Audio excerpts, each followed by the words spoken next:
বিপদ আসলেই প্রথমে বিশ্বনবী সাল্লাল্লাহু আলাইহি ওয়াসাল্লাম একটা দোয়া পড়তেন। কি পড়তেন? তিনি পড়তেন ইন্না লিল্লাহি ওয়া ইন্না ইলাইহি রাজিউন। নিশ্চয় আমরা আল্লাহর জন্য, নিশ্চয় আমরা কার দিকে ফিরবো ভাই?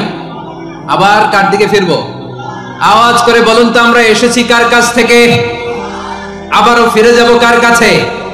এজন্য বিশ্বনবী পড়ছেন ইন্না লিল্লাহি ওয়া ইন্না ইলাইহি রাজিউন। নিশ্চয় আল্লাহর জন্য, ওই আল্লাহর দিকেই আমরা ফিরে যাব। তারপরে বিশ্বনবী পড়তেন আল্লাহুম্মা আজুরনি ফি মুসিবাতি ওয়াখলুফ লি খায়রাম মিনহা।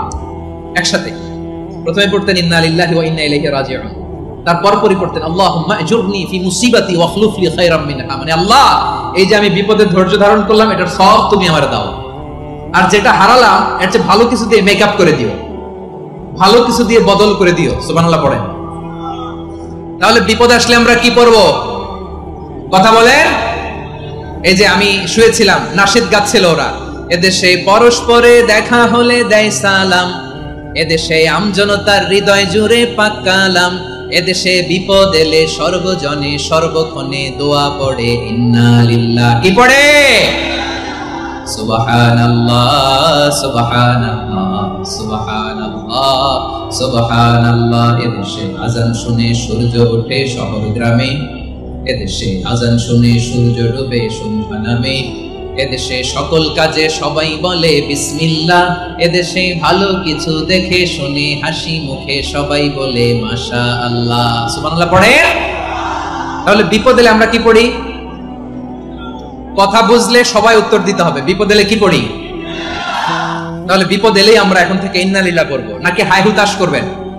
একদল আছে হাই হুতাশ করে, হায় আল্লাহ রে মোর কি হইল রে, মুই কি হরমু রে, মুই কমবে যামু রে, আছে না নাই?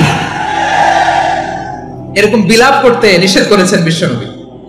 কি করব, কই যাব, কি হবে, হায় হায়, এরকম হাহুতাশ আছে না নাই? বিশ্বাসীরা হাহুতাশ করে না, তারা ইন্না লিল্লাহ পড়ে। কি পড়ে মনে থাকবে?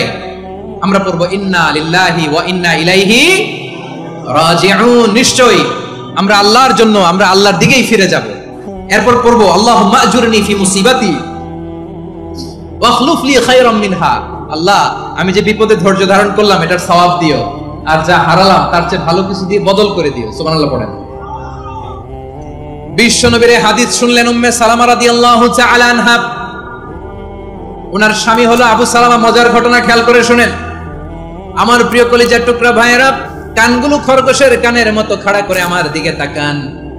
সাইয়্যিদাতুনা উম্মে সালামা রাদিয়াল্লাহু তাআলা আনহা, ওনার স্বামীর নাম আবু সালামা। শ্রেষ্ঠ দম্পতি, শ্রেষ্ঠ ফ্যামিলি। প্রথমে হিজরত করেছিলেন হাবাশায়, পরে হিজরত করেছেন মদিনায়। উহুদ যুদ্ধের পরে ওনার স্বামী আবু সালামা ইন্তেকাল করলো, শহীদ হলো। সুবহানাল্লাহ পড়েন। যখন আবু সালামা ইন্তেকাল করলো, উম্মে সালামা রাদিয়াল্লাহু তাআলা আনহা কেঁদে কেঁদে হয়রান। আর নবীর শিখানো বাণী অনুযায়ী তিনি বারবার পড়ছিলেন ইন্না লিল্লাহ। কি পড়ছিলেন? জামু কি হরমু এগুলো বলে নাই, কি বলছে? ইন্না লিল্লাহ। যেহেতু বিশ্বনবী বলেছেন কেউ যদি বিপদের প্রথম ধাক্কায় পড়ে ইন্না লিল্লাহি ওয়া ইন্না ইলাইহি রাজিউন, আল্লাহুম্মা আজুরনি ফি মুসিবাতি ওয়াখলুফ লি খায়রাম মিনহা, তাহলে এই বিপদে যে সে যা হারালো তার চেয়ে শ্রেষ্ঠ কিছু দিয়ে আল্লাহ তার বদল দিয়ে দিবে। এই হাদিস শুনে উম্মে সালামা রাদিয়াল্লাহু তাআলা আনহা ওনার প্রাণ প্রিয় স্বামী আবু সালামার ইন্তেকালের পরে চোখের পানি ছাড়ে আর পড়ে ইন্না লিল্লাহি ওয়া ইন্না ইলাইহি রাজিউন, আল্লাহুম্মা আজুরনি ফি মুসিবাতি ওয়াখলুফ লি খায়রাম মিনহা। বারবার এই দোয়া পড়ে চোখের পানি ছাড়ে, এই দোয়া পড়ে চোখের পানি ছাড়ে, আর মনে মনে বলে আবু সালামার মতো ভালো মানুষ মদিনাতে নাই, আবু সালামার চেয়েও ভালো মানুষ মদিনাতে নাই, তার চেয়ে ভালো মানুষ কি করে আল্লাহ তাআলা আমারে দিবে, তার চেয়ে ভালো মানুষ তো আমি মদিনাতে দেখি না। চোখের পানি দিয়ে বুক ভাসায় আর নবীর হাদিসের উপর আমল করে পড়ে ইন্না লিল্লাহি ওয়া ইন্না ইলাইহি রাজিউন, ইন্না লিল্লাহি ওয়া ইন্না ইলাইহি রাজিউন। পড়তে পড়তে চোখের পানি ছাড়ে আর চিন্তা করে বিশ্বনবী বললেন এই দোয়া পড়লে যেটা হারালাম তার চেয়ে ভালো কিছু দিয়ে আল্লাহ পুরস্কার দেয়। আবু সালামার চেয়ে ভালো মানুষ মদিনার মধ্যে আর কে হতে পারে? কি আজীব তামাশা, কি অবাক করা ঘটনা।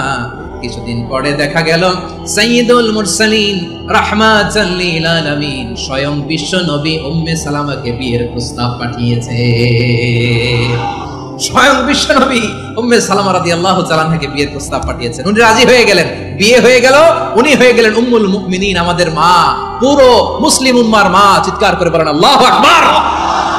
তাহলে আমার প্রাণ প্রিয় ভাইরা, বিপদে পড়লে আমরা পড়ব ইন্না লিল্লাহি ওয়া ইন্না ইলাইহি রাজিউন, আল্লাহুম্মা আজুরনি ফি মুসিবাতি ওয়া খলুফনি খায়রাম মিনহা। পড়বেন? পড়বেন না? যারা যারা বিপদ আসলে এই দোয়াটা পড়বেন এখন থেকে, আওয়াজ করে ইনশাআল্লাহ বলেন। যা হারাইছেন তার চেয়ে শ্রেষ্ঠ জিনিস দিয়ে বদলা দিবে কে? বিশ্বাস হয়? একটু সন্দেহ লাগে মনে হয়, একটু সন্দেহ আছে? যাদের বিশ্বাস হবে তাদের কি আল্লাহ উত্তম বদলা দিবে, ঠিক কিনা বলেন? তাহলে বিপদে পড়লেই প্রথমে আমরা এটা পড়ব। দোয়াগুলো যদি এখন মুখস্থ না হয়, এই যে রেকর্ডিং হচ্ছে, পেয়ে যাবেন, কালকেই পেয়ে যাবেন, শুনে শুনে মুখস্থ করবেন।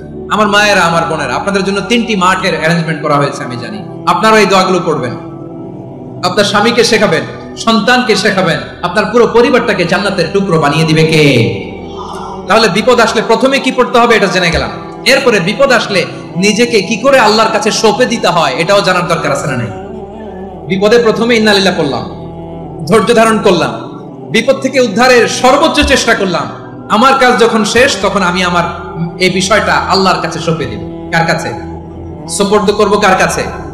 বান্দা যখন মুখ দিয়ে বলে হাসবুনাল্লাহ, আমার আল্লাহ আমার জন্য যথেষ্ট, এই বলে যখন নিজেকে সঁপে দেয়, তার কি লাগবে ওই দায়িত্ব স্বয়ং নিয়ে নেয় কে? সবাই বলেন, স্বয়ং নিয়ে নেয় কে? তাহলে আমার প্রিয় ভাইরা, বিপদের শুরুতেই আমরা বলবো ইন্না লিল্লাহ। শুরুতে কি বলবো? এরপরে যেই বাক্যটা পড়ে নিজের পরিস্থিতিকে আল্লাহর দরবারে সঁপে দিব, সেটা হচ্ছে হাসবুনাল্লাহ। সেটা কি? বিষ্ণু বলেন লা ইয়াজালু লিসানুকা রাতাবান মিন যিকরিল্লাহ, সব সময় আল্লাহর স্মরণ দিয়ে, জিকির দিয়ে জিহ্বাটারে সিক্ত রাখো।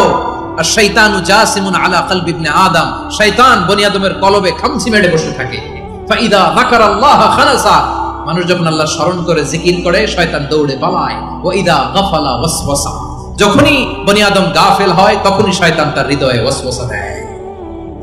এজন্য বিপদে পড়লে ইন্না লিল্লাহ, নিজের সব টুকুন করার পরে, নিজের রোল প্লে করার পরে নিজেকে আমরা কি বলে সঁপে দিব? সবাই বলেন, সবাই বলতে হবে, আরো জোরে বলে, মনে থাকবে? বিপদে পড়লে প্রথমে ইন্না লিল্লাহ, এরপরে নিজেকে যখন সঁপে দিব তখন হাসবুনাল্লাহ। এরপরে কঠিন বিপদে যখন বিশ্বনবী পড়তেন তখন কি করতেন? এমন বিপদ মাঝে মাঝে হয় না, দেয়ালে পিঠ থেকে যায়, দেয়ালে পিঠ থেকে যায়, চোখে মুখে অন্ধকার, বাঁচার কোনো উপায় নাই, তখন পড়বা লা ইলাহা ইল্লা আনতা সুবহানাকা ইন্নী কুনতু মিনাজ জালিমিন। আল্লাহ, তুমি ছাড়া কোনো ইলাহ নাই, তুমি পবিত্র, নিশ্চয় আমি জালিমদের অন্তর্ভুক্ত। সুবহানাল্লাহ বলেন। এই দোয়া সাইয়েদনা ইউনূস আলাইহিস সালাম পড়েছিলেন যখন মাছের পেটে ছিলেন। কিসের পেটে?